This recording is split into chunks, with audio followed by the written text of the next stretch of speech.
Fun fact before we start.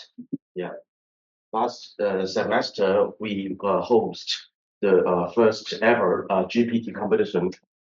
May I add, it's like the first of its kind in the world at our very university. And when the final battle begins at I forget which classroom, uh, all computers are down. It could be switched on, it looks fine, but within 1 minute, it would restart automatically. No one can fix it. Fun fact. Yeah. Even sometimes I join other talks at other universities. They can talk about all kinds of e-learning, advanced technology, robot, etc., etc. And at the end of the day, we can still stuck by all those hardware failures. Fun information. Okay. Uh, Thank you all for joining. I believe this is already in the recording, so I must mind my words. Thank you very much for joining. I know it's been a rough semester. We are in the middle of it. All of us, including teachers and students, are very tired. Maybe just me. Okay. Okay. So. Yes, we can begin now. I believe before we start, let me do the or in Canada say in 戴个头盔 or in Mandarin say 一个 buff. I don't know how to do translating into English. Disclaimer. May I add a disclaimer first? Is that I'm not an IT guy. I took some computer lessons back in the old days, but my programming knowledge only limited to Pascal and Logo. Some of you know what I'm talking about. A very primitive programming techniques. So for the modern days, the C++ or JavaScript or Python, no, not for me. I'm not a computer guy. I don't call myself a computer guy. I just study linguistics. This is my major. I'm from the Department of Chinese Language and Literature. My name is Kevin Chen. Welcome all of you to join. So it happens that last year, I got appointed as a director of the Language Center, and my very first assignment that I appointed myself is like, probably we need to do something new with the center. In the past, we all focused on other areas such as Chinese literature and Chinese culture. Those are not my area of expertise. So I say, and is there anything that I can bring to the table? And it happens that I like e-learning stuff a lot. Well before everybody talks about GPT, well before GPT got released to the public, I've been teaching e-learning tools and discovering e-learning tools and introduced in my class back in the days in other universities. So why, you may say, because although I'm not an IT guy, but I like computer games. So to me, all these are not tools. These are not research methods. No, these are just computer games to me. If I created my chatbot, I think, well, yeah, I beat the boss, level up, sing land. Yeah. So to me, I find joy. I'm happy about this. And it just happened that we can do something, contribute to the university while having fun of it. Okay. So today I'm not here. I don't call myself a teacher. I'm not here to teach you how to use AI. I'm not. It's not my area of expertise. I'm just going to share you what we did last year as a language center, where I bring up the initiatives for the AI language team or AI language laboratory, which is a tentative name. Okay. So as I mentioned, today we're going to share our experience last year when I first assumed as the director of Language Center of Chinese section. Um, my point is that last year, I noticed that when GPT first released to the public, I feel sad as a Hong Kong user. You know why I'm talking about this? Because Hong Kong are clearly blocked. So every time when I attend lectures or was sharing session or training course in Hong Kong, sharing the knowledge of GPT, I always wonder, why are you talking about GPT? How can you show GPT in Hong Kong? without using VPN, which according to some of the experts, the legal experts, it is breaking the law of ONFAC. Yes, yeah. If someone is want to be very careful on these issues, we should not be using VPN. We should not be using ChatGPT, OpenAI here right now at this moment. So if we can't use those tools, then what are we going to do? Right? So I use AI to draw these three pictures. I believe it is quite obvious that can you guess where is it? Which country? China, obviously. And how about this? Yeah, San Francisco. Congratulations. It's actually AI drawing, so this place doesn't exist. But that's exactly what I want you to think. It looks like America, right? Yeah. So why I draw this picture? By the way, how about the middle one? Hong Kong, yes. Why I draw these three pictures with AI? Because in the AI world, we can use GPT in America freely. We can also have similar tools in mainland China. We have Wen Xinyiyan, we have Ke Da Xunfei, we have Tong Yi Qianwen, etc., etc., etc. But who is going to care about Hong Kong people? Do we have our own GPT device? Right now, some companies is doing this. For example, like the Shangtong, they are doing it, but I don't think they publicly will release something at this point. So that means at this very moment, we don't have our own GPT, unless you use VPN and break the law, or you have a cell phone, you have your mainland cell phone, and you can register because they have to do the 实名制. Once they recognize that, okay, you legally use the mainland cell phone with your name registered in it, and then you can you can enjoy Wen Xinyi even in Hong Kong. Now that's fine, but it is not very user friendly for Hong Kong users, including you and me. So that's why all this starts is because of this. So I want to do bridges. I want to connect mainland China tools and overseas tools and bring them to Hong Kong. I want to serve all Hong Kong users, including you and me, teachers and students at these very universities. I want to explore. Is there any tools that we can use freely and legally and easily? And we're very glad that the university support us, even though last year we just started all, and we didn't have anything to prove that we can make it happen. And yet the university supported, trust us, and give us a seed funding so that we can have extra money, extra budget to build our own teams, which is started in the Department of Chinese, led by me. I also hired some student helpers to help me to build all those things. And then one semester later, Department of English, led by Dr. Grace Leung, also joined us. Now we have a larger team. Our objectives here, obviously, is to explore the potential of AI and need resources, not just for OpenAI, because this is our slogan, on and beyond ChatGPT, because we are not AI guys. And the world is doing GPT, is caring, doing research, applying GPT, and doing this, doing that, doing that. We are in no position to compete with them. Okay, I am in no position to compete with them. Okay, so that's why I think maybe I must focus on something else. Then I have to 用普通话说就没那么全. Least competition. I don't want competition. I hate competition. Why can't we just be all happy? You do your job, I do mine, right? 我水不犯井水, right? Yeah, and that's why we build AI hub, housing a lot of AI tools, specifically enhance our writing efficiency in English and Chinese, obviously.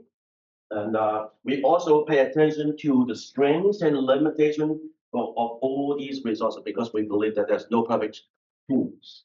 Each and every one of tools, they should have their problem. We need to know how, what are the limitations, and we got to use them carefully. And that's why while doing it, we also have one-on-one consulting service in this very place where our student counselors, they can provide advice, personal tailor-made advice. And I shouldn't block this because this is AI equality. Because if you have money, if you have the resources, you can enjoy the latest version of GPT. But what about the other students who don't have enough resources to buy all those VPN, who don't have enough computer knowledge to get them there? The problem, the reality is that all these students are grouped into one class doing the same assignment. So what happened here is if you're rich, you can easily get an A without much effort. If you're poor, sorry, no good grades for you. That's not okay. So that's why we say AI equality. That's one of our major issues here. And luckily, we did bring something to the table eventually.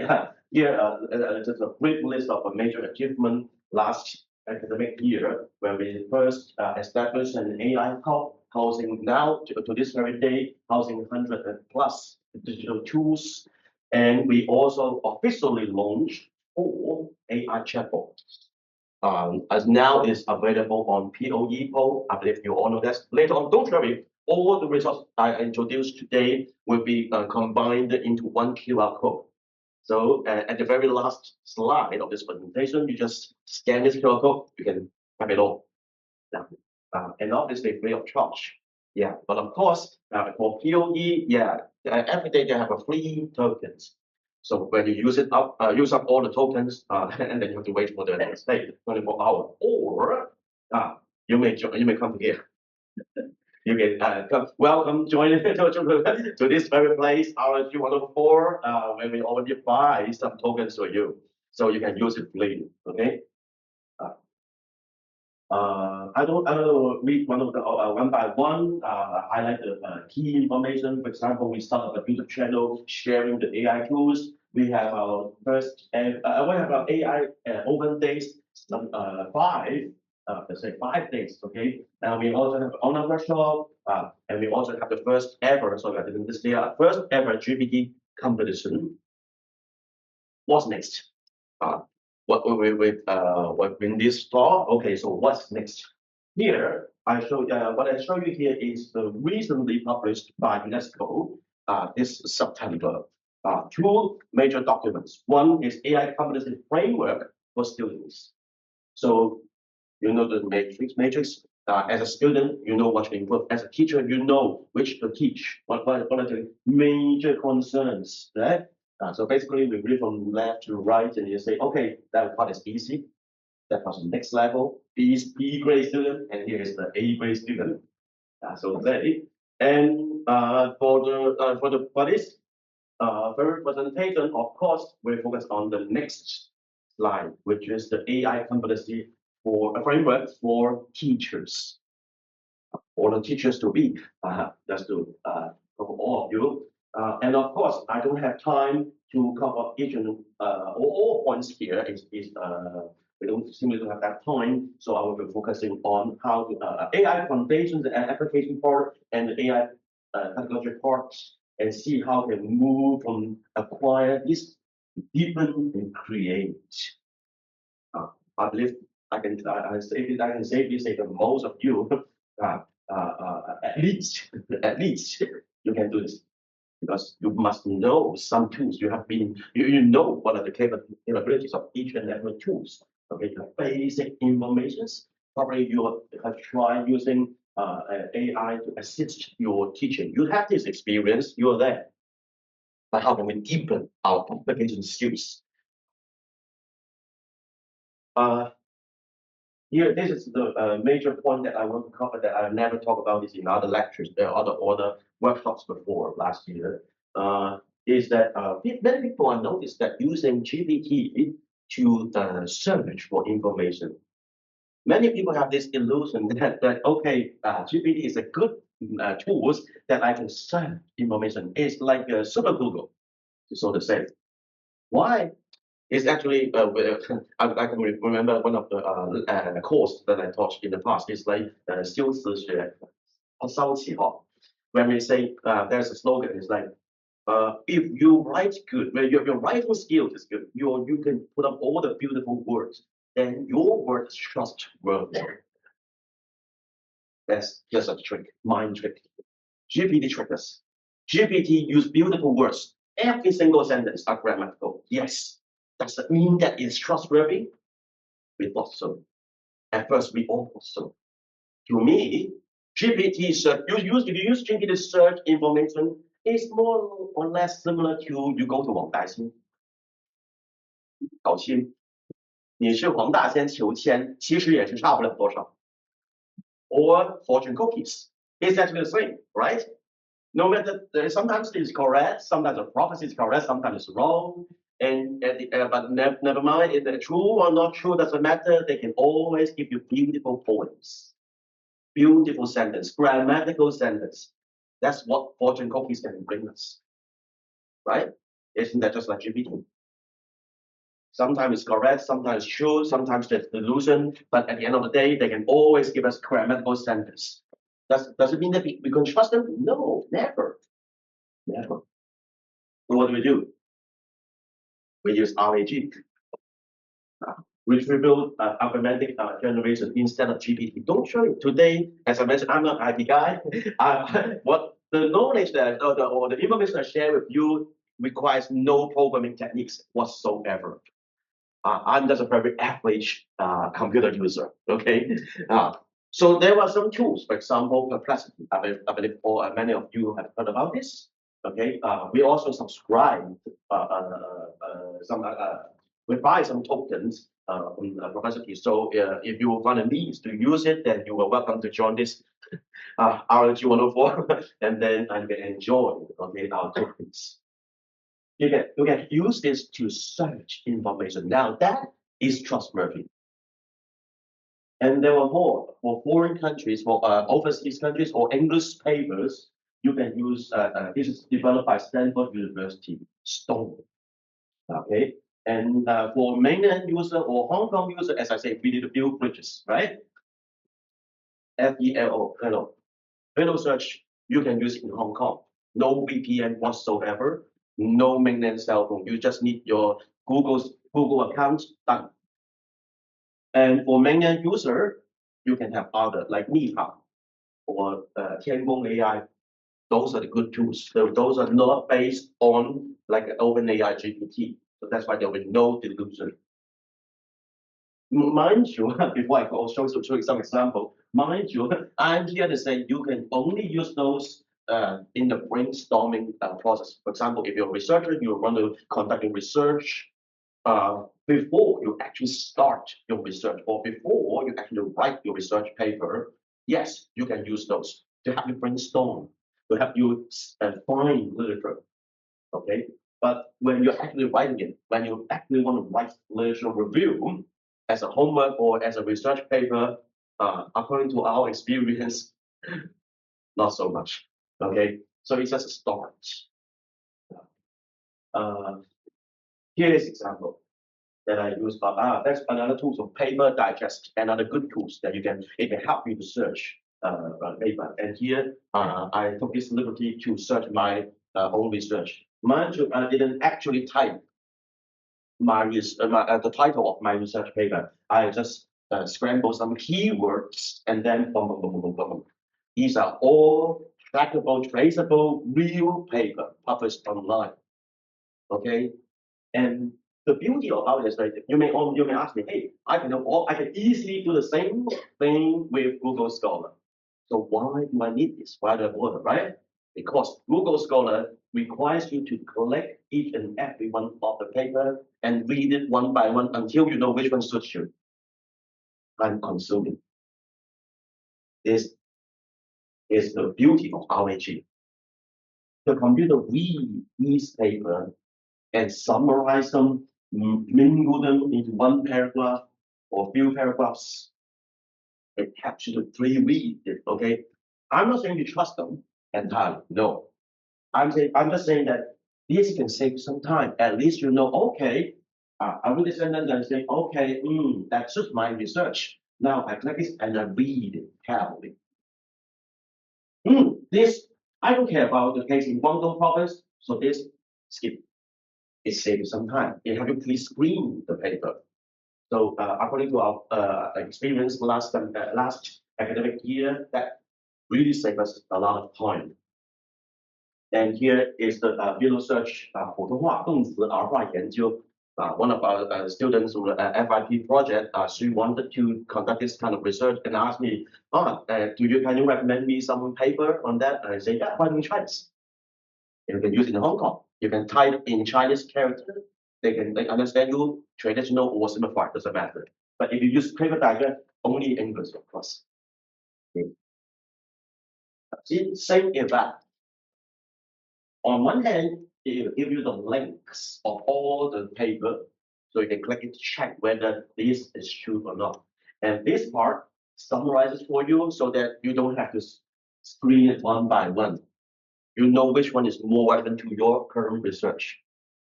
As a teacher, if you want to share some information about this topic, it has a mind map function at the back. So I didn't show it here. Yeah, it's a new function. Okay, so it can generate mind map for you. So you can use it to maybe in your classroom. Okay, for the visual pointer. And we use a lot of tools from the research. And here's one tools. It's a Beta switch experience. This is called a COC codes, or in Mandarin they call it codes. It used to be a free tool, free of charge, and that's why we built our first AI chatbot on this platform. Unfortunately, now if you visit this website, they charge you. It is well, yeah, if you want to use GPT 3.5, yeah, it's free of charge. But if you want to use higher, more advanced version, you need to pay. So very sad news. So that's why there's AI change. The AI was changing rapidly. Okay, but anyway, the beauty of this platform and what is that you don't need to learn programming, and you don't need to learn prompt engineering. Who have the time? I'm not AI guy. The computer science is not my major. Why do I care? I just want to focus on Chinese as my area of expertise. This can help us. You can type in your random box. What do you want the chatbot do? What do any tailor-made function you want? Just write it with your own words. Like this optimize. It can translate into the prompts that GPT understands. Now it works. Of course, from time to time you notice that there must be some pickup. There must be something that you need to emphasize. Yes, but it's fast. And that's why we rely on this technology. We successfully built 4 chatbots and been using it for over half a year without any major trouble so far.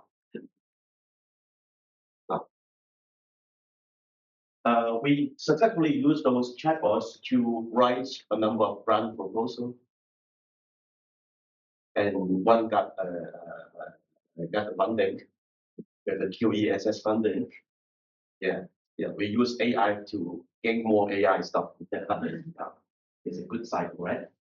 We also successfully published a few journal articles in English and in Chinese, some in traditional Chinese and some in simplified Chinese, as well as some book chapters.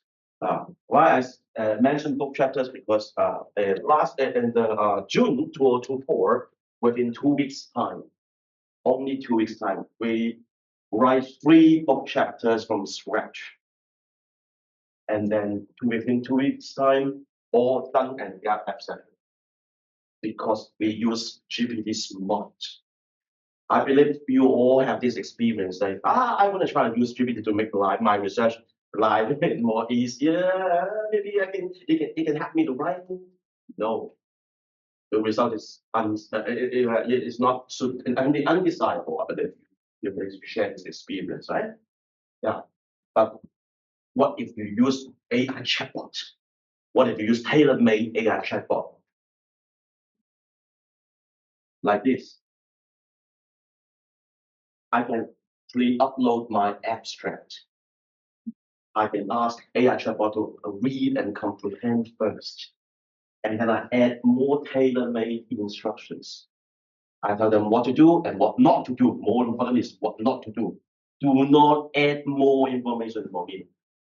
You have to faithfully enforce my will. Okay, I want to write this. I want to make this claim. Do not make more claim. and then I can input, and then they can polish the my first draft. And so that's why we can write fast. Because when you can rely on those, when you write the first draft, you'll be more you don't have that much tension. You can write happily, you can write fast. I don't know about you, but for me, I hate writing in English. Uh, my grammar, not so good. I know a lot of words. My lexical entry is good, I believe, but my grammar is, I don't know why.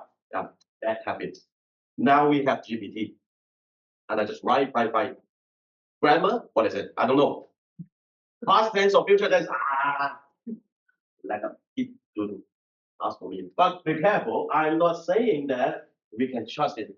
If we just simply choose to trust whatever GPT gives us and then just click submit, we won't get all 3 research papers published within 2 weeks. And here is my protocol. It's been tested for whole semester. I modified a few rounds, but at this very moment, all I can say is this is rather good, reliable. I see the first draft, human. Okay, you want to make this paper, you plan your research paper. Okay, this paragraph, I want to make those claims. I want to make those arguments. I want to write this in this. Okay, use my rapid English. Point form, maybe. At the end of the day, it must be human. Do not even trust AI to connect the dots for you. Okay, I say, I want to make claim A and claim B, but what about the transition? How can I transition from point A to point B? Maybe GPT can do this? No, very dangerous. So all points must be original, must be yours to do. Okay, it's not just because of AI ethics, not just because of academic honesty, but because of reliability. Now, the middle part, polishing or transforming your points into a neat paragraph, yes, AI can do that. Pretty good. Saves a lot of time. But always remember, human must be the alpha and omega. The first step must be human, and the last step must be human. Before you click the submit button, you must make sure you read it and you agree that this is what you really want to say. Because AI sometimes, as like 90% is okay, reliable, but even with this protocol, there's still 10% or 5% where the AI distort, reverse your idea. That's the problem. If every word is wrong, then okay, I just don't give this. But the point is, there was 9 truth and 1 false. Wow. So that's why we human must use the rights under the assistance of AI, but do not be enslaved by AI. And here is my protocol. Here is my proposal that how can AI serve humans, but not the other way around. Okay. Yes, we also conducted some experiments. I'm come to think about this, I'm not very ethical in that sense, just because I trick some of my friends to use my AI chatbots to write their thesis. And other university in Hong Kong, and also in some university in mainland China. And luckily, they all graduated with no trouble. How about the similarity? Similarity is fine, no problem. Because mindful is like the first draft must be yours, which must be original, so don't worry. And also using GPT to generate stuff at the very first, like 2022, 2023, at the beginning early of 2023, if you use Wenxin Yiyan, yes, there are cases that it would generate the whole paragraph, and at the end of the day, and then they check out that, oh, it's plagiarism. It's just copy. Yeah, but now I think even Wenxin Yiyan catch up. So using a large language model to generate the essays, I believe is better now. It's getting better than ever. And especially if you use my protocol, then yeah, no problem, no trouble. Yeah, because you can always make sure that the first step, the first draft is yours, and you also instruct the chatbot, do not add anything. You just polish my grammar, done. Do not change my idea. Okay, yes, please. Thank you very much for it's very interesting. But regarding, I think plagiarism is very easy to check. Okay, but I know that some universities, when for the students who submit the thesis, Yes. and after that they will try to run it through the AI. Yes, indeed. If they have a very high similarity, the children will, the student, okay, the student will fail the work. So then for these questions, okay, how can we tackle the problem and at the same time make good use of Yes, it? I'm so glad that you asked because I do prepare for this, so don't worry. Yeah, including this PowerPoint. I do the disclaimer. Including this PowerPoint, I will also employ the same trick. First, I do the first draft all by myself, and I use AI to polish grammar, wordings, and at the end, I will check, make sure that yes, it's all those words are the words that I want to say, that supports my view. So only use chatbots to polish expressions. Never rely on AI to create content, not even once, because it just wastes your time. And always review with your own mind before you click the submit button. That's what I say. So I'm not saying, yeah, I'm an AI guy. I love AI. Everyone should do AI. No, that's not what I'm saying. What I said. Okay, I said be smart about this. Yeah. But at the end, yeah, I just treat those like a game. It's just like we stumble on some success in the past.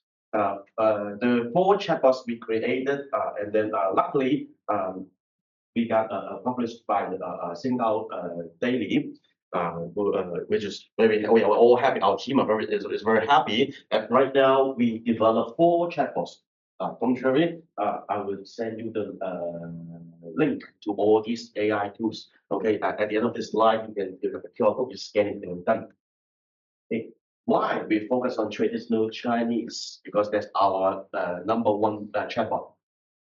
Again, we want to build bridges. In a realm of GPT, English is fine. Or if we extend to the whole AI community, you notice that you already have a lot of tools that you can use in AI to polish your English grammar. You have Grammarly, you have online correction, you have Perplexity, etc., etc. And even for the simplified Chinese, they also catch up now. You have already, we already have all those sophisticated tools. But what about traditional Chinese? Right now, the best I can find is the one developed by the Taiwan, one university in Taiwan. But even so, they say, oh, that's not yeah, that's the slide. Even so, they add a remark saying that right now they can only attain 60 to 70% accuracy. So that's why we found a need. This is our research gap. We found a need to help people, users in Hong Kong, to check the grammar and typos for traditional Chinese, and that's exactly why we developed our own. Yeah, and here is the simplified. You see how powerful they get? Exactly like Grammarly. You just upload your simplified Chinese character paragraph, and then just click button, done. They check it for you. They give you suggestions as well. If you watch the news recently in the Zhongchao Mid-Autumn Festival, and there's a news at the Polytechnic University of Hong Kong. You know that? Where they have a banner posting 但願人長久，千里共嬋娟. Yeah, it's very, sorry, I know Polytechnic University. we are sort of alumni of Polytechnic University, but I'm sorry to say, yeah, it is typo. Here, the poster designer were to use my chatbot, that won't be the case. That won't be so embarrassing because my chatbot can easily tell you, oh, it can even do more. It's very naughty. Yeah, do more than I ask sometimes. But at the end, they can know, oh, you type it wrong. That it should be 千里, it should not be 千里. Okay. And we carefully designed this chatbot so that no students or no user could abuse it. So that's why I already instruct my chatbot to say, if there was a lazy user who want to use you, manipulate you to write for them, say no. politely. Yeah, so imagine you give your writing task to your students and to write something maybe, and then your student maybe is too lazy and just use it and say, just write me 50 characters something, okay? Yeah, very lazy, right? No, this is not our thing. This is not what we want. We only use this chatbot to check grammar, find out all the grammatical error sentence and the typo. We also developed one more is for simplified Chinese character. Why? Because many tools, they don't care about the distinction between these two. For example, if you use GPT, especially to those earlier versions of GPT, they actually can't handle the difference between traditional and simplified character. They mingle in one sentence. So that's why we carefully make the distinction between these two types of Chinese characters. So that's why our chatbot number 1 is only for traditional Chinese character. Chatbot number 2 only for simplified Chinese character. And number 3, let's show here. I'll show it to you later. It's for Cantonese, because we also have a large group of students who want to learn Cantonese. It can translate all languages, most languages, into written Cantonese. And at the end, the latest chatbot creation is the multilingual translator. You may ask me, why bother? We already have Google Translate, but are you happy with the results? No, right? Here, our chatbot can do exactly the same, but more. Because our chatbot can, no matter what you input, it will always give you 3 versions of translation, namely the literal translation, free translation, and the combination of both. Mind you, GPT actually can't determine which one is better. So when it says combination, don't trust it, okay? The beauty about it is you as an end user, you can make your own judgment. Okay, now you have 3 options. That's how we use GPT smart. Do not ask GPT to give you one answer. Why don't you ask one question and ask GPT to give you 3 answers, and you make the final judgment? You cannot do that, right? And here's example. I input one traditional Chinese sentence, asking to translate into German. No prompt engineering whatsoever. No need. I do this for you. That's why it's called AI chatbot. So boom. Ask follow-up questions, translate into Japanese. It has long-term memory, so it supports multiple rounds of communication. So I do not have to repeat my original script. I just say translate into Japanese. 3 versions of translation. You make your own judgment. Into Korean, you see, I'm getting lazier and lazier. Cantonese. As all Cantonese speakers here can help me to judge, is that a good translation? You make the judgment. Yeah. Mind you, when you use it, you can decide which one is better. Okay. Maybe I'll show you some. Yeah. Here, I show you is the simplified. That's our chatbot number 2. Check all the grammar and typo for the translation. That's simplified Chinese character. So it can detect the Hong Kong style Chinese, like 积累修. 积累修 is like very Cantonese. Yeah, it can tell you, oh, that's 口语化表达. Okay, my experience is do not really trust this. GPT actually can't explain to you properly, but the correction you can trust. So what is 用詞生硬? What is 不夠流暢?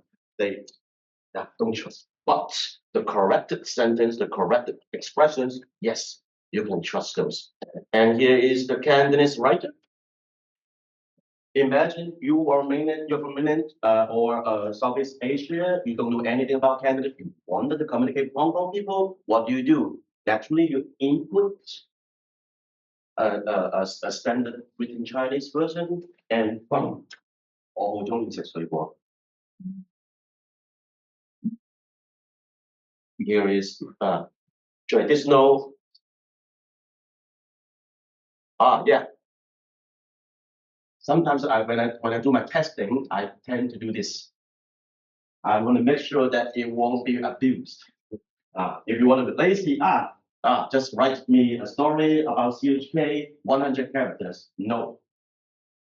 Just reject your request.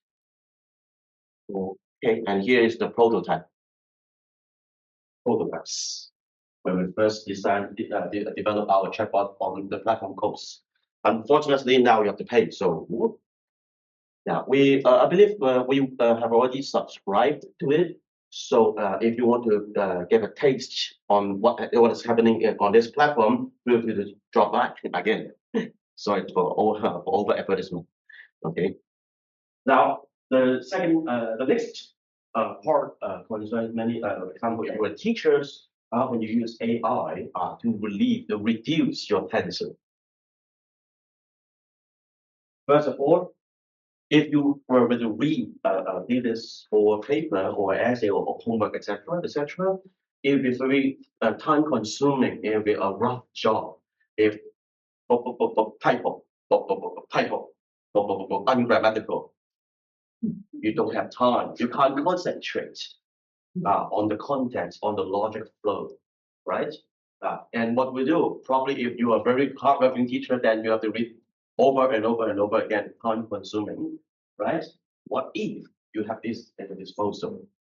First, upload the students' essay here, let AI to do the checking for you, because most likely they can detect over 60 or 70% or even more. Okay, sometimes they get it wrong. Sometimes, but only sometimes, especially for example, like this 写作 mode, I think it's kind of nice. It's strong. It also have a hidden function called fact checking function, which I will show you later. Yeah, sorry, that's the one, fact checking. Especially when it comes to argumentative essays, you want to know, the student line. Yeah, you can click this button, and automatically computer will check any other arguments here. It will search online and see if you lie. Boom. There's a lie here. So you save you some time. After this, I'm not saying after this and just copy this result, and then submit back to your student. No, that's not a good teaching. Okay, you still have to be the last one. Okay, first you have to agree that yes, this is true. This is a true typo. This is the truth. This is real lie. This is a real problem. And you focus on the content only. At the end of the day, you still have to glean through all the sentence once. But this time, save you a lot of tension. You can read and correct and grade the student faster and easy. Another issue is you always need to worry about, this student looks like using AI. I'm not so sure. Everyone ever worry about this? Yeah. And here's one of my experiment.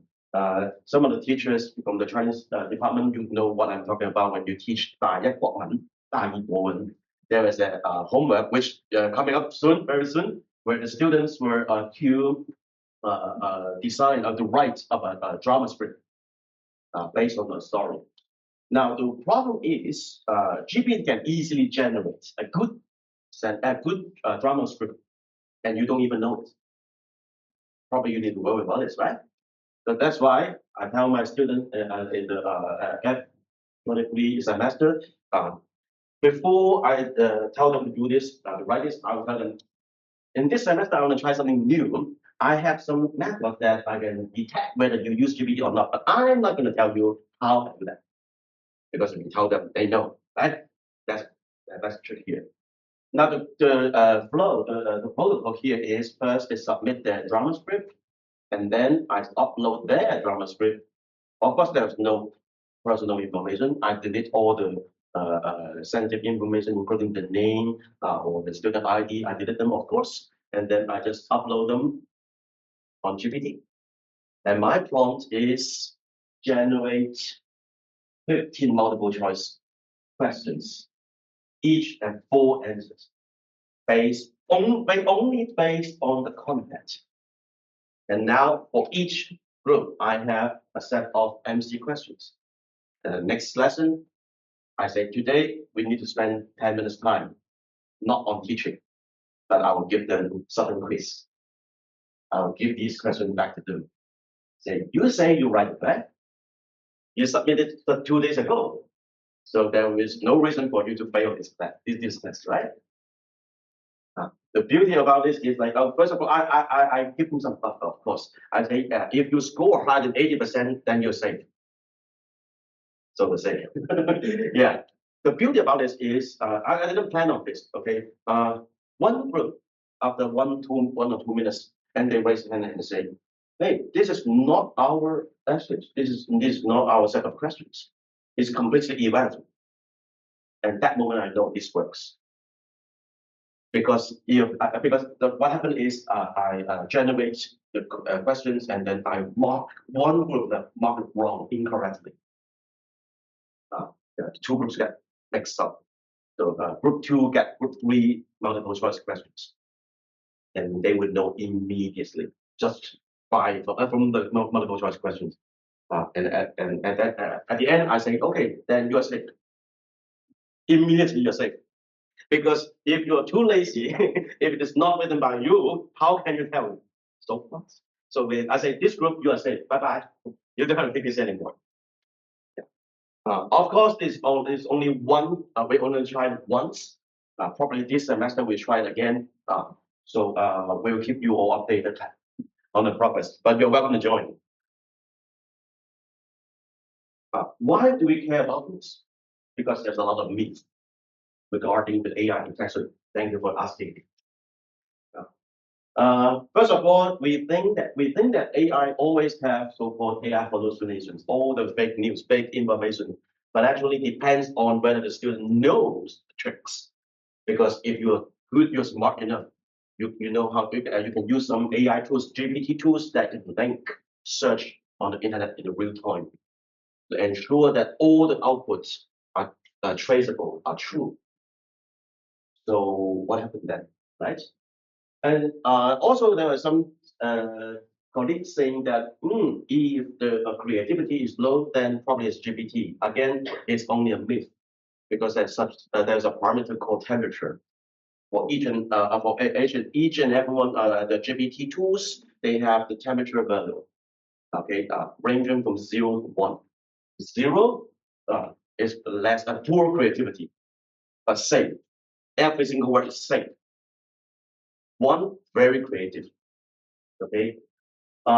If the student knows to tune this, this is the essay that requires me to create a story which is fun and creative. What if I just turn the parameter to a higher temperature? Then they can trick teachers, right? So this is not a reliable parameter as well. Same goes for Europeanized Chinese. So this is not a 100% bulletproof method. Fun fact is that some students say, if my essays have no typo, no grammatical error whatsoever, then probably it's GPT generated. That's not fair, right? We do have a lot of good students here who spend hours just to remove all those typo and grammatical error. It's not being fair if we judge your essays because you have got no typo, right? And very guy, they can tell you, they can give you AI index. Or we have a lot of tools, so-called to do AI detection tools, including, for example, GPT-0 is actually the very first detection tool. I use it immediately. Yeah. It's like 2023 January when they first released, and 2022 December early late December when the GPT when OpenAI first released the GPT. I'm very happy about this, and I want to test it. Unfortunately, I was in Hong Kong, but then when I go to Syria for traveling, I immediately use it. That's why I really like. I just pretend it's a fun game. Okay. Anyway, here I upload Greta Thunberg's speech. You know, remember? How dare you? That one. No, don't ring a bell. Oh, okay. How times change, okay? Okay, anyway, very famous speech anyway. Human written, because back then there was no GPT. And I upload her speech on GPT-0. And it said, your text may include parts written by AI. How can it be? And AI even highlight the part that sentences highlighted are more likely to be written by AI. Wow. And change is coming, whether you like it or not. Wow. Imagine what if AI did write that? Wow. It'll be the end of our species. Hopefully not. So my point is don't trust. Because there is no single tools that can 100% tell you, yes, this is written by AI. To me, I don't think if the whoever guy or GPTC will tell me, oh, it's highly likely written by AI, and then I need to accuse, I immediately accuse my student for that. I punish the student for that. No, it is not enough evidence. So that's all the myths here. So the reality is that something we can do, yes. One, check the coherence, especially if your essays, your homework assignment extend to like many pages, long essays, or even thesis. That would be easy because generally speaking, all GPT have limitations. One of this is price. If you don't subscribe, it can't handle that long sentence. You can only use GPT paragraph per paragraph. So that would be a problem.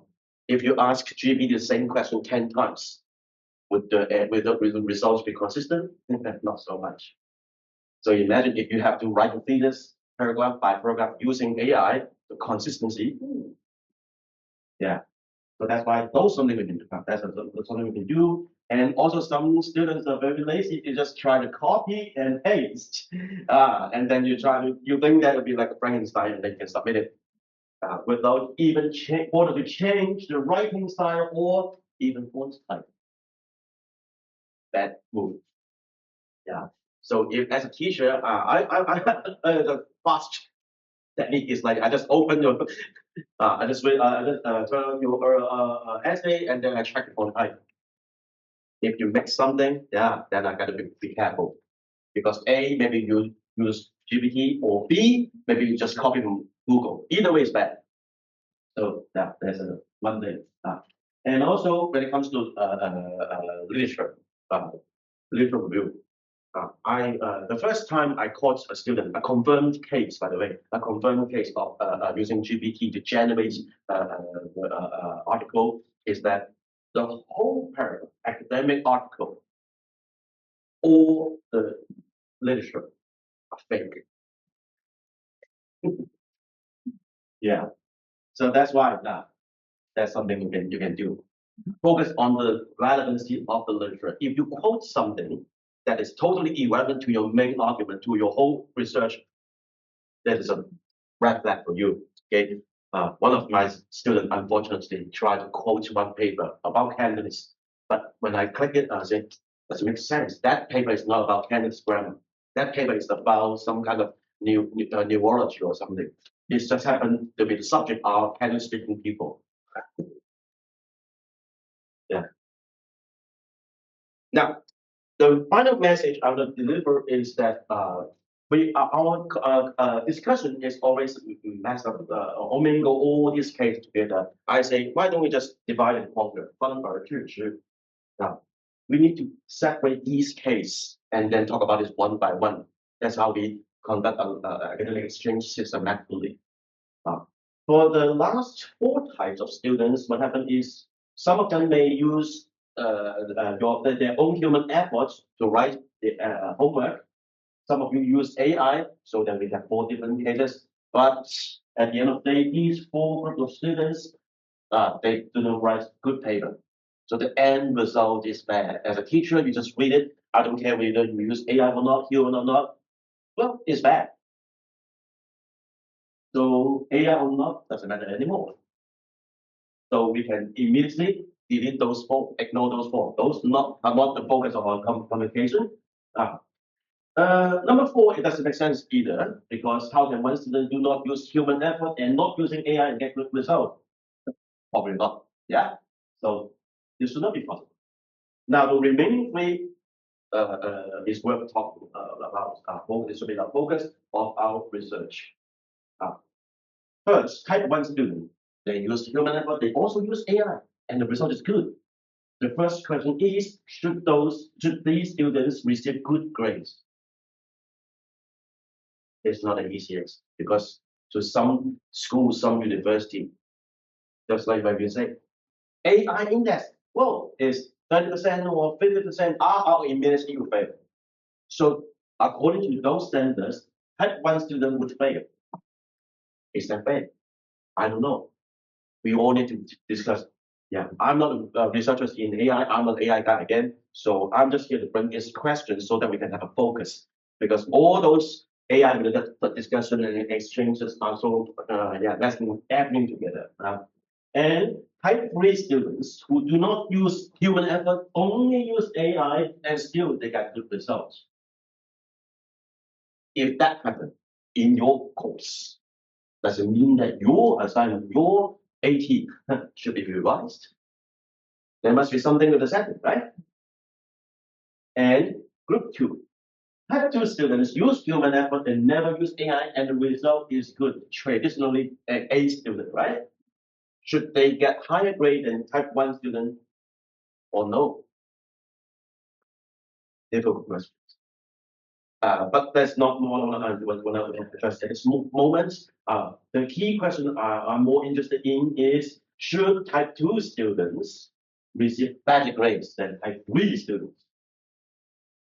That's one question. Second question, if so, should we ensure that type 2 students know about this, know about my policy?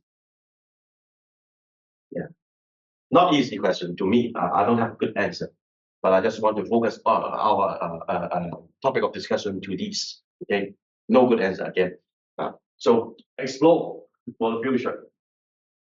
For example, we have AI hallucinations. So what can we do about this? There are a lot of research paper on that. For example, this recently published, and they say if you design your AI chatbot or you design your prompt to tell AI, say, if you don't know, just say you don't know. And the results, statistically speaking, they can improve the reliability of that AI. So there are always something we can do. And also, my key information is, why don't we just do some customized, tailor-made AI trainer for English, maybe English writing, English conversation, interview skills, etc., etc. This is our prototype. We assign the role and persona of our AI chatbots. Here is the sandbox here. When I type what is English, my English is better than this. Okay, so I just intentionally do that. Hello, I Kevin. Day, I go to learn English. Now, I say, hello, Kevin. It's wonderful to hear that you are learning English. Wow, very supportive trainer. I noticed a few errors in your sentence, so let's make it smoother. Instead of smoother, we can write option 1, option 2. Yeah, you can do that. Now, Code also supports the phone call function. So these could be in a phone call. You can use a phone, log in there, and then you just communicate like a real person. And this slide I added for my own sake, because as a teacher of Department of Chinese Language and Literature, I worry. I am very worried. Many students come to me and say, now that we have GPT, now that we have all those AI tools, why do we have to learn Chinese anymore? Why do I have to learn English anymore? Isn't it the end of the day? No, I say no. On the contrary, since we can now program with natural language, I say Chinese or English or other natural language, we should learn more. Because now we can develop our own chatbot with this. I create all our 4 AI chatbots with natural language, English, Chinese, not these. I can kind of see that there is a future of programming. I'm not saying we shouldn't learn Python or C++ or JavaScript anymore. No, but I'm saying more and more people would use these.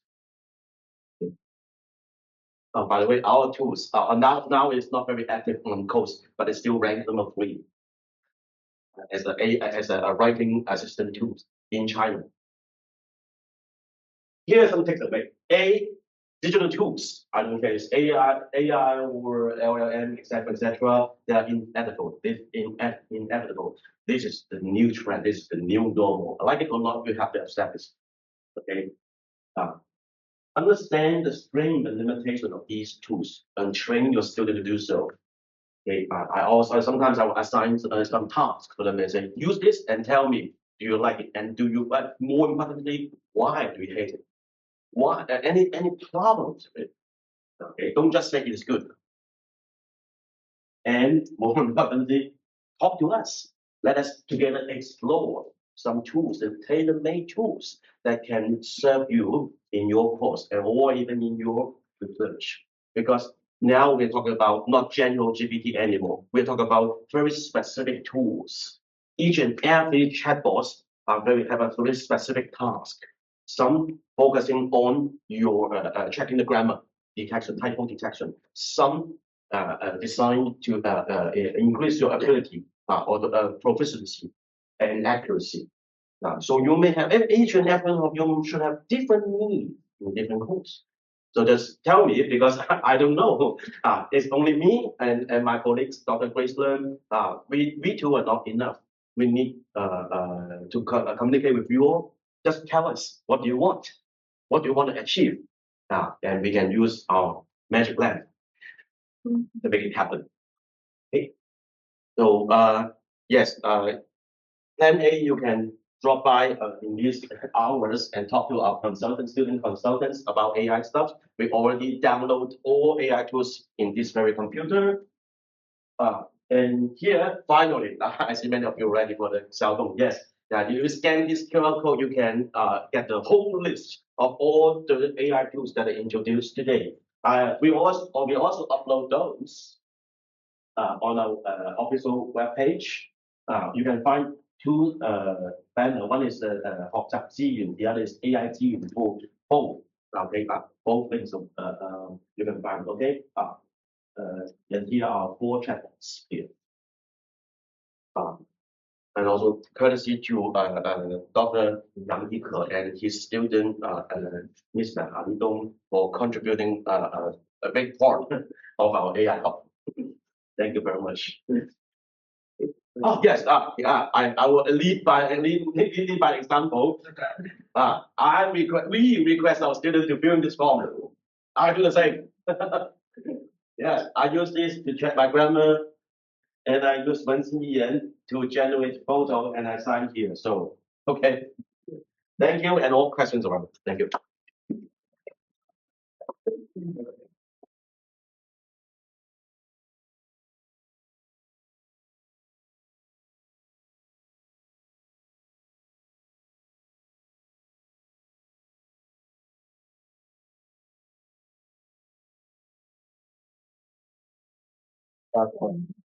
So I've been waiting for long because I saw the theme is about support language learning.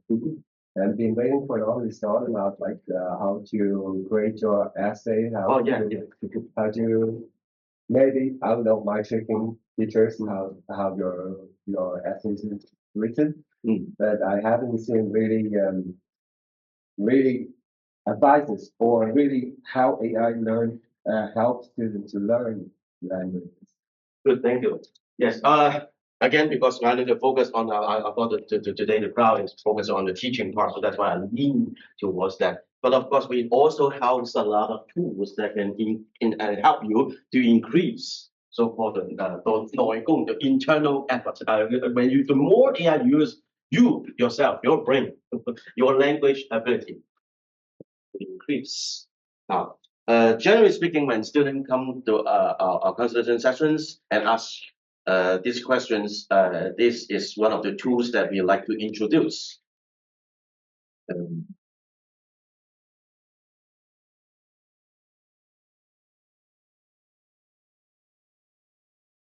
I can send you the link later. Don't worry. Yes. For students, okay, actually for teachers as well. Sometimes we have the problem of lack of lesson. We can't find a good word, appropriate word for this, or I just repeat repeat the same word over and over again. So what do you do? For example, oh, I want to say, I will write food critics and say, okay, this is good, this is good, this is good. Oh, it's good, good, good. So other words that I can use instead of just good. So this AI tools is developed by Tsinghua University in Beijing. The all is so powerful that you can input an English word and then it can give you, let me do the English first, since you have asked in English, it can give you hundreds of words that is related to the concept of good. You can, of course, have the basic functions such as a dictionary. The beauty about it is you can also do the filter here. I want to find the adjectives that is related to good because good is an adjective. Okay, so here comes all the adjectives here. I can also find nouns that's related to good and the words here. I can change the filter so to include phrases or even idiomatic. Oh, it doesn't have any idiomatic expressions here, but here we can change to sentence. So again, it can always give you sometimes will quote famous sentences. My concept is good. I want to say something about good. Okay, so I key in good here, and then I change this to finding sentences, and then it can give you all those famous quotes, movie quotes, and etc. etc. You see, there's over 10 pages of results. Okay, now these are searched based on the meaning of good. Okay, but you can also switch it to this. I want to find all those famous quotes with the very word good. So it can help you to improve your writing. The more you use it, the better you get. You can expand your lexical entries. And it can also help you to do the translation because you can also use input an English word and search for Chinese quotes, be it like the famous quotes or novels or even poems, internet slangs, etc., etc. Is two ways, so you can input a Chinese word "hao" and then search for English expressions or words that related to "hao."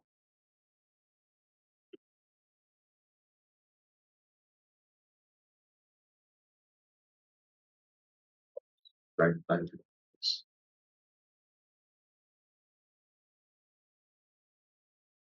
For example, da, everything is da, da, da, everything is big, big, big. Okay, I only know this word.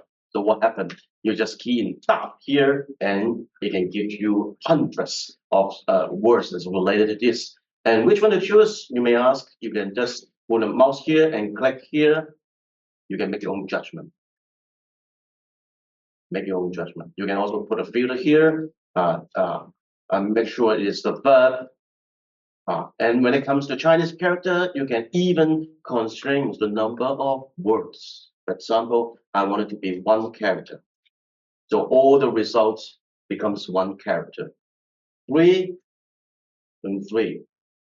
Okay. Of course, the more filter you get, the less result it will be. So 4 here. And if you want to write some poems, you want to make it rhyme, you can also constrain the rhyme. Of course, in Mandarin only. I wanted to rhyme with this all sound. Yeah, yes, we can do this. Or I want to search all those words related to this dot, but contain maybe this word. Oh, it doesn't get it. Why? I thought it would be easy. Okay, let's change to other. Oh, that was new. Maybe maybe I should click again. Yes, yeah.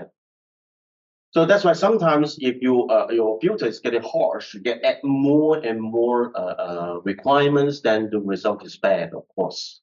Yeah. So that's for English and Chinese. Particularly in English, this one is my favorite, is Lingo. You want to talk about improving your your language ability. For example, in English, here is a good tools you can use free of charge again. Most tools I introduced in this workshop are free of charge, and you don't need any VPN. Probably you need, but some of them may need to use Google or local cell phone to log in. But yeah, it will be easier, user friendly for Hong Kong people. This one I like it a lot. You can use it. For example, you want to write an essay in English. For example, let's say, should I say look for or look into phrasal verb? So I know there should be a preposition here, but I don't know which one to choose. It gives you some fighting chance. You can just select look. Afterwards, there must be a preposition. Please search for me. And yes. Of course, statistically speaking, if it is that a high count, of course, that is safe. But at the end, you still need to check whether this fits into your needs. If that is exactly what you want to say. So you just click it, show you some examples. You can make your own judgment. So the more you use it, the better English you get. So this is one example I can give you. I'm learning to work in language, for example, French. Is there any version of learning to improve myself? Oh yes, of course. Yeah. With our tools, with our chatbots here, I can easily change it into other trainer, like a Spanish trainer. I did demonstrate once, but I forgot where I go. Yeah, because last semester when I do a workshop, AI Open Day, I demonstrate how do we design a Spanish trainer. It's actually okay because now when it comes to GPT and chatbots, language is not a problem anymore. If you can write a chatbot that can help you support your Spanish learning, then you can easily do it with Thai, Japanese, etc., etc. Just like what we did with our translator. The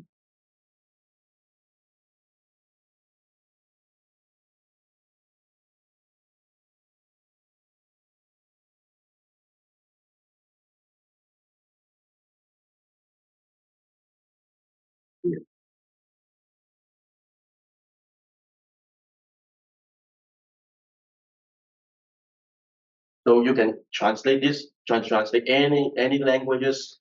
Okay, between any languages, you just type, and then you give like translate into the.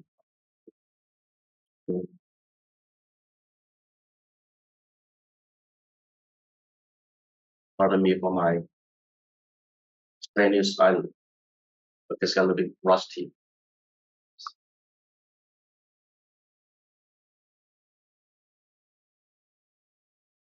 Yeah.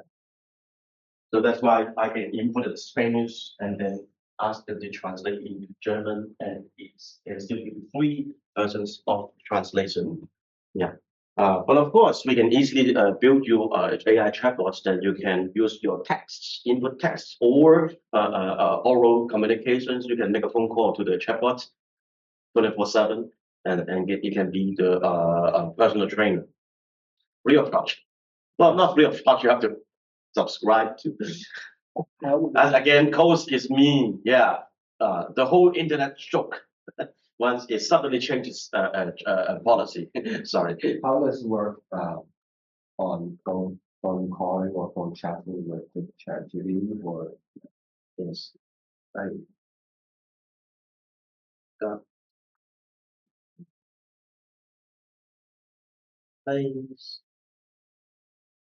I developed one for Mandarin. Now, this is the sandbox of my Mandarin trainer, and these now you see all those text, but actually there's all based on the phone call. Because I already activate the phone call, you can change the voice into other. There are a lot of choices, but no candidates, unfortunately. And then but we are actually we have a prototype of candidates chatbot as well. So stay tuned. So you click this, and then you already activate the microphone, and then you can talk. Okay. I'm not so sure the microphone here is 你好 hello. It should be, because I don't know the microphone where the microphone is. 你好，你的发音很清晰， Okay. 特别是你好的好字，发音很标准。我们可以进。 And then now the problem is, I don't know why whoa, see, woo, it got my voice. I didn't specifically tell the microphone that I switch from English to Mandarin, and yet it knows, right? That's exactly the word I said, right? And then the microphone, I see, that's what I said. The microphone here is 你好 hello, that's what I said. And then it can communicate with me, tell me what my pronunciation, how well is it. But personally speaking, I don't trust the judgment on the in terms of phonetics. Because this is not what AI developed. That's not the purpose. AI is developed to make our life easier, so that and we can employ some fuzzy logic, so that maybe your tones, your accuracy, your pronunciation is not that accurate, and yet it can still understand you, just like Siri, right? You can do Siri or Siri or Silly, it's still the same. Yeah, you can still communicate, you can still give command. Yeah. So right now, I don't find there is any good chatbot, or at least these none that can help us to when it comes to phonetics. But content-wise, is kind of nice. I believe I have this example when I talk about 饺子. I forgot which one is it. Okay. Okay, 你好, that's what I said first, and then I already instruct the chatbot to engage into some topics.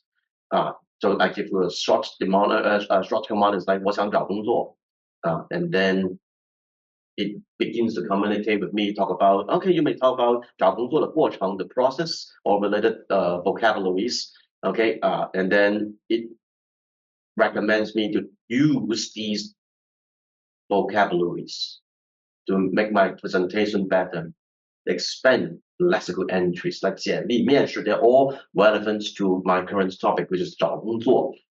Okay, and I say, 我没有教学经验. And then there are more and more, so that the conversation can continue, just like phone call. So that's why, in that sense, I think eventually these can help all of us. Be it like you want to learn other European languages, or you want to learn Mandarin, or even English. We should talk more later. We can give you more guidelines on how to enhance the language learning process. And about, I have one more question.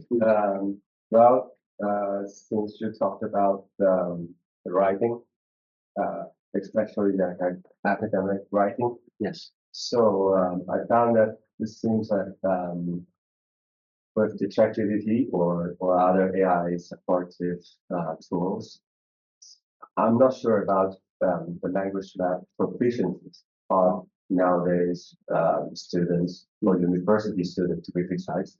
Would it be bad influence or something, because it's not training their languages anymore? It's just like having them to think, and then you just input it and pop, and the answers pops up. So how do you identify the problems of the language proficiency of your students nowadays? Yes, of course, Roman is not built in one day, but mind you, is like working with AI or using AI in all, engaging in all these tasks is actually a part of the learning process because you are instructed to read and evaluate the output of GPT. Do you notice that no matter which platform, when you use OpenAI or Go or Wenzhou, they always have one button that is like button. Why can't GPT just like itself? Why can't it make its own judgment? I can go on and on this topic, but long and the short is that at the end, it's up to human to make the final judgment. Is that good enough, or should I regenerate, or I can just easily modify, make a fine tune to this end result all by myself. We have to make our judgment. So that's why students for the 21st century, we actually we have more. There's a need, larger need for us to read and evaluate and review and revise. All those are actually forcing us to practice our language.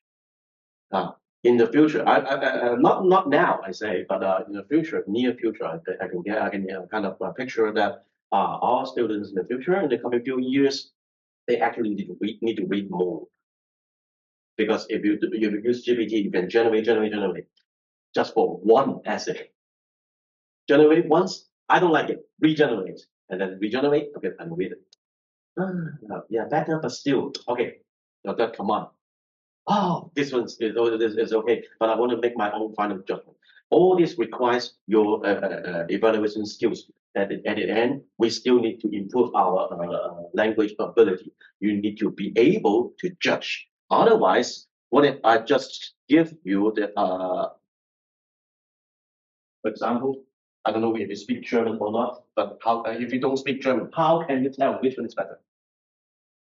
If you don't speak Spanish, how can you know whether I did it right or not? Do you like it or not? Do you accept it or not? I have three options. Which one is better? You don't know, right? And as I've mentioned repeatedly, that you can't just use it. Yeah, it's too dangerous. So I'm kind of actually now I'm getting more and more optimistic to the development of Chinese in the future. Yeah. I would like to share the experience of mine. So, if I don't know the answer is good or not, whether it's good or not, I will copy the answer from one vote to another vote and ask the another vote is this good, and then do the double check. Yeah, but at the end of the day, it is still up to human, to make a final judgment. What you mentioned here is the workflow, which is also supported by codes, where you have multi-agent or workflow mode.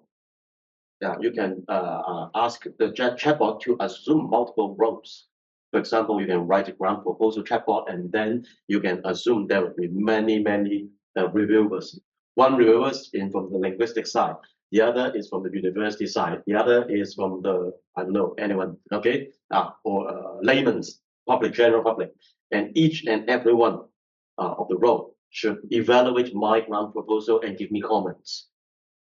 You can do that, but even though you use those, I say the same answer at the end, okay, human must be alpha and omega.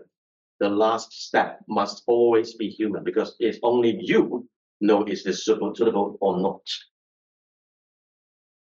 Yeah, that's actually there's a reason rationale behind this, but I don't have time to the prolonged discussion at this point. Okay, all I can say is unless one day computer is so smart that it can read our brainwave, otherwise no. It's still up to human to click the like button.